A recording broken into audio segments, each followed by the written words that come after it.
Assalamualaikum warahmatullahi wabarakatuh.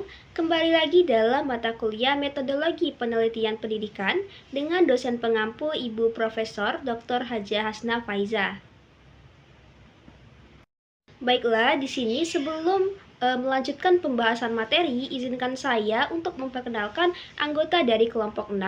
Yang pertama yaitu ada Nadia Tama Teresia, yang kedua yaitu saya sendiri Amelia Putri, selanjutnya ada Ade Puspita Ningsi dan Muhammad Arifin Ilham. Di sini saya akan membahas mengenai langkah-langkah sistematis dalam menyusun laporan penelitian. Nah, yang pertama yaitu ada pendahuluan. Nah, pendahuluan merupakan suatu unsur yang dianggap sebagai latar belakang dari masalah yang akan dilaporkan dalam suatu penelitian. Nah, adapun langkah-langkah dalam menyusun pendahuluan, yang pertama yaitu kita menentukan tujuan penelitian.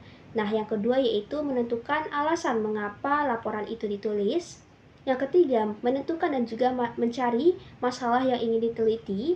Yang keempat, menentukan manfaat dari penelitian. Dan yang terakhir yaitu menemukan latar belakang masalah dari penelitian.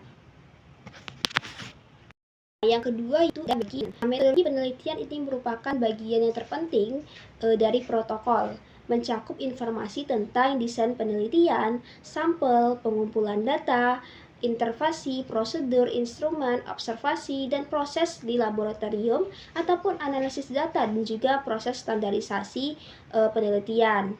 Nah, langkah-langkah untuk menyusun metode penelitian ini secara umum yang pertama yaitu memahami jenis penelitian yang akan dilakukan. Yang kedua yaitu merancang instrumen penelitian dengan baik. Selanjutnya memilih teknik pengumpulan serta menganalisis data sesuai data yang dihasilkan.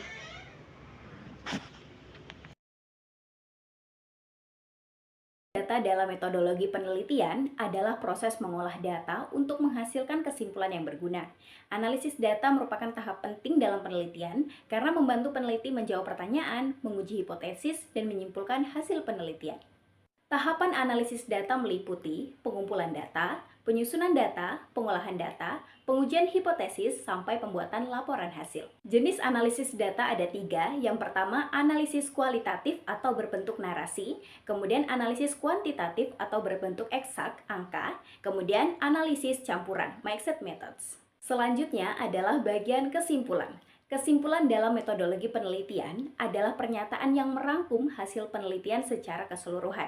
Kesimpulan merupakan bagian penutup dari penelitian yang berisi jawaban atas pertanyaan penelitian. Ciri-ciri kesimpulan meliputi, yang pertama, berisi informasi yang menjawab pertanyaan 5W tambah 1H. Yang kedua, berdasarkan data dan bukan atas keinginan peneliti. Ketiga, memiliki dasar yang kuat. 4. Menggunakan kalimat singkat, jelas, dan padat. Kemudian yang terakhir, disampaikan dalam bentuk pernyataan yang ketat dan padat. Materi selanjutnya yaitu mengenai pentingnya etika penelitian dan kejujuran akademik. Nah, pemahaman yang kuat tentang pentingnya etika penelitian adalah prasyarat utama untuk melakukan penelitian yang bermutu.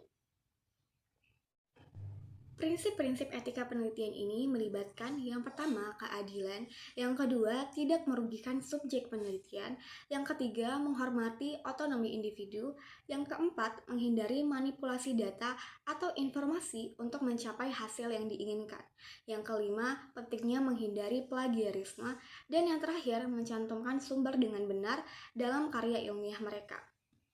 Baik, materi selanjutnya adalah integritas akademis. Integritas akademis menekankan pentingnya kejujuran dalam semua aspek penelitian dan pengembangan ilmu pengetahuan. Artinya, para peneliti harus menyajikan data dan informasi yang akurat dan tanpa distorsi. Menurut Davis pada tahun 2019, ini mencakup menghindari tindakan seperti membuat klaim palsu atau memberikan informasi yang tidak akurat.